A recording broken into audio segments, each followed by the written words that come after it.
Bonjour et bienvenue sur France 24. Vous regardez Sport Dimanche, 10 minutes pour faire le tour de l'actualité sportive du week-end. On démarre comme chaque semaine avec les titres. Les Jeux paralympiques à Rio, la France remporte 3 nouvelles médailles, une en argent et 2 en bronze. Focus à suivre dans ce journal sur la préparation de Timothée Adolphe, éliminé lui en demi-finale du 100 mètres. Du football avec les 4e journées de Ligue 1 et de Première Ligue. En France, Monaco prend le pouvoir. En Angleterre, City remporte le derby de Manchester face à United. Tous les résultats, c'est dans cette édition. On parlera également tennis avec la victoire d'Angélique Kerber en finale de l'US Open. L'Allemande bat la Tchèque Pliskova en 3-7. Elle qui disputait sa première finale en Grand Chelem. Angélique Kerber, nouvelle numéro 1 mondiale. Bonjour et merci de votre fidélité à notre antenne. On débute donc avec les Jeux paralympiques de Rio. Encore une bonne journée pour l'équipe de France. Pierre Fairbank décroche tout d'abord le bronze en 400 mètres T53. C'est la catégorie des fauteuils. Autre médaille encore en bronze, celle de Gladys Lemoussu. La Française termine 3e du triathlon dans la catégorie PT4, c'est-à-dire celle des bras déficients. En aviron, médaille d'argent pour Perle Bouge et Stéphane Tardieu en 2 de couple mixte. Les Français ont été battus par les Britanniques. Je vous le disais en titre, lui a été éliminé en demi-finale du 100 mètres. Son nom, Timothée Adolphe. Nos confrères de France 2 l'ont suivi tout au long de sa préparation pour ces Jeux paralympiques. Un entraînement très particulier, vous vous en doutez. On voit tout cela en images. Comment font-ils pour courir à l'unisson? D'abord, il y a des heures et des heures de travail. C'est bon. Des kilomètres de pistes avalées ensemble, ici, à côté de Paris. Et un gant de vélo pour ne pas se lâcher. J'ai la main qui passe à la fois dans le lien et dans le gant. Et il est prêt, plus qu'à glisser sa main comme ça. Malvoyant à la naissance, Timothée Adolphe est aveugle depuis l'âge de 18 ans. Médaillé de bronze aux mondiaux, il a besoin d'athlètes de très haut niveau, capables de courir encore plus vite que lui. Ne voyant pas, on ne se rend pas compte en fait, du défilement. Et donc c'est vrai que des fois, on ne se rend pas forcément compte de notre vitesse. Donc le rôle du guide là-dessus sur le tempo, il est super important. Il court vite. Hein. Imaginons, il part un peu fort. Bah, moi, je peux me dire, oulala, il s'envole. Donc faut que je le rattrape, quoi. Et tout de suite réagir et me remettre à niveau, quoi. Et l'emmener. Le souci, c'est que ta tendance, c'est que la tête tourne comme ça. Vers la gauche. Et du coup, que ça tourne comme ça, ta tendance est de te pencher sur les genoux. Leur entraîneur est ancien champion d'athlétisme. Ce qui facilite son travail, c'est que les deux coureurs ont un très bon caractère et la même foulée.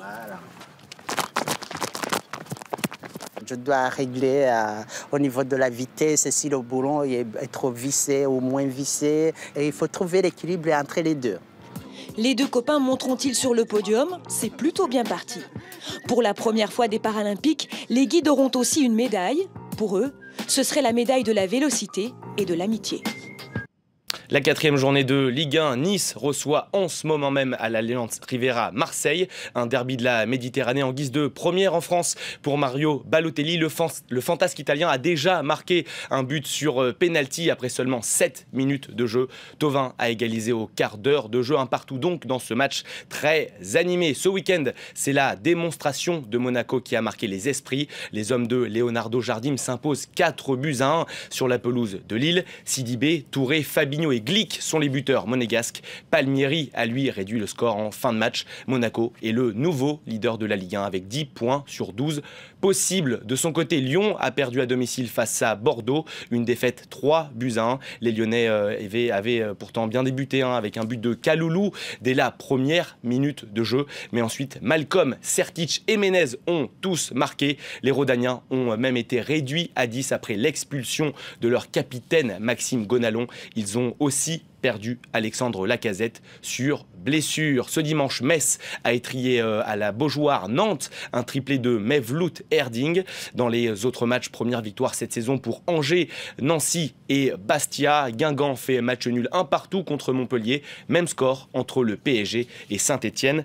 Au Parc des Princes, les Parisiens, justement, ils entament ce mardi leur campagne européenne en Ligue des Champions. Un choc à domicile face aux Anglais d'Arsenal. Unai Emery comptera une nouvelle fois, bien sûr, sur son milieu de terrain italien Marco Verratti, véritable maître à jouer du club de la capitale. Mais d'où vient ce joueur technique que beaucoup décrivent comme le joyau de l'effectif parisien? Sur les traces de Marco Verratti, c'est un reportage signé de nos confrères de l'AFP, Sonia Logre-Gresi et Giovanni Gredi. Regardez.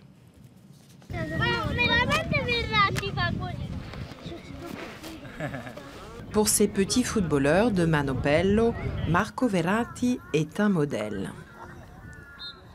C'est ici même, dans ce petit bourg des Abruzzes, que la vedette du PSG a commencé à taper dans le ballon. Son père, qui vit toujours au village, se souvient de ses débuts.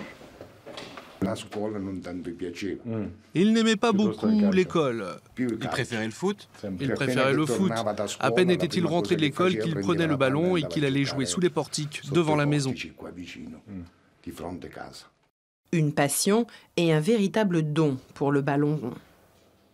C'est dans le club de 3e division de Pescara, à une quarantaine de kilomètres de chez lui, qu'il entame sa carrière professionnelle alors qu'il n'a que 16 ans. Quand vous avez la chance de naître avec ses dons, il les doit à sa mère et à son père, mais à lui aussi. Il a beaucoup travaillé sur le terrain. Ensuite, c'est un don de mère nature et j'en suis heureux pour lui, car c'est vraiment un type en or. Grâce à sa pépite, le Delfino Pescara accède à la série B, dont il devient champion en 2012.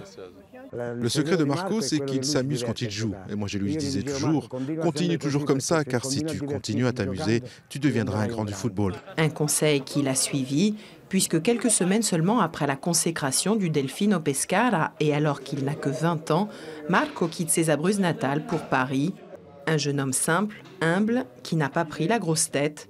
Marié à une fille du village et père d'un petit garçon, Marcolino, comme on le surnomme ici, aime revenir à Manopello et manger des raviolis chez Lugatone comme au bon vieux temps, même si son régime de star du milieu de terrain du PSG ne lui permet plus de faire les mêmes écarts qu'avant. Voilà pour Marco Verratti en première ligue, pardonnez-moi, on jouait aussi la 4e journée. Ce dimanche, Chelsea a fait match nul 2-2 sur la pelouse de Swansea. Diego Costa a inscrit un doublé pour les hommes d'Antonio Conte. Sigurdsson et Fer pour les Swans. Les Blues restaient sur 3 victoires de suite. En championnat, samedi, le derby de Manchester a vu la victoire de City sur le terrain de United. Pour ce premier duel Mourinho-Guardiola en Angleterre, eh bien c'est le Catalan qui s'impose. Une victoire 2-1 grâce à De Bruyne, excellent samedi, et Iheanacho. Zlatan Ibrahimovic, l'ancien parisien, a marqué pour les Red Devils juste avant la pause. 4e succès en autant de matchs pour les Citizens, solide leader de Première Ligue. Dans les autres matchs, Arsenal bat Southampton 2-1. Tottenham surclasse Stoke 4-0 à l'extérieur. Leicester est toujours en grande difficulté. Le champion en titre s'incline 4-1 à Anfield face à Liverpool. Voilà pour ces résultats anglais. On ouvre à présent notre page tennis. La finale femme de l'US Open a été remportée la nuit dernière par Angélique Kerber et vous allez voir les images.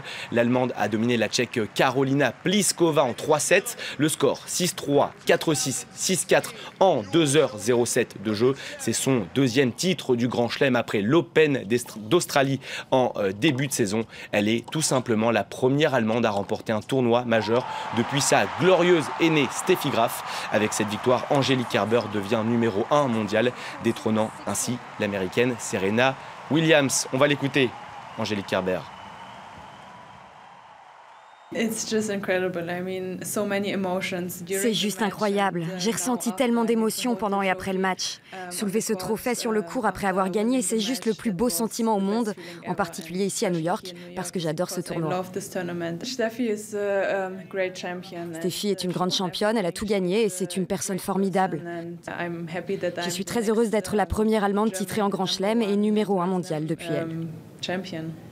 La finale masculine a eu lieu cette nuit. Elle oppose le numéro 1 mondial, Novak Djokovic, au numéro 3, Stanislas Wawrinka, face au Suisse. Le Serbe, tombeur de Gaël Monfils en demi, tentera de remporter son 13e titre du Grand Chelem. Il reviendrait ainsi à seulement 4 unités d'un certain Roger Federer. Toujours en tennis, sachez que Joe Wilfried Tsonga a déclaré forfait pour la demi-finale de Coupe Davis Croatie-France prévue la semaine prochaine. Le Manceau souffre d'une inflammation du tendon rotulien gauche, une douleur qui a contraint le Français à déclarer forfait en quart de finale de l'US Open face à Novak Djokovic. Il est remplacé dans le groupe par Richard Gasquet. C'est la fin de cette édition. Merci de votre fidélité. Restez avec nous. L'information continue sur France 24.